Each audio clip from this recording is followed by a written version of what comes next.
Би ажил хийж мөнгө олдог. Гэхдээ хэрэгцээнд минь хангалттай хүрдэггүй. Цэвэр агаартай цэвэрхэн хотод төрөөсөө хамааралгүй өөрөөрөө амьдардаг шударга нийгмийг байгуулна гэж хүмүүс ярьдаг. Гэхдээ агаар нь бохир, авилгалаар дүүрэн, хот маань хогтой, газар нь гадаадуудад зарагдсан улсад би амьдардаг. Бидний өмсдөг дийлэх хятад хувцс гэж заасан дээр бүртгэсэн гэсэн. Гэхдээ дийл нь яг дотор нь байгаа монгол хүнийг бүртгэж чадахгүй. Гүн ухааныг судлаагүй ч хүн ухаанаа гээгээгүй монгол хүний удам бий. Уртын донд уярдагч, рок сонсох дуртай, наадмын барилдаанд хөөрдөгч, хөл бөмбөгт хорхойтой, одоохондоо чадахгүй гэсэн айдсыг минь дарж, олимпийн аврагууд төрсөнд би баярлдаг.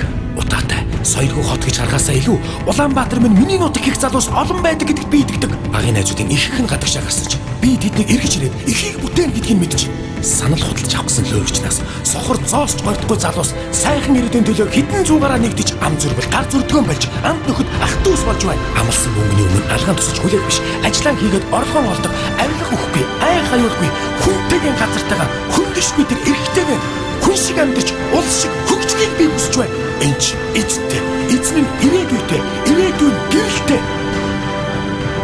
Намайг амрагдаг. Нэр минь Монгол, дүр минь Монгол, цус минь Монгол, цэс минь Монгол. Эх орон гэдэг эрдэнийн 6 үсэг элэгдэж дуусахын цагт би дуусна. Би Монголхоо.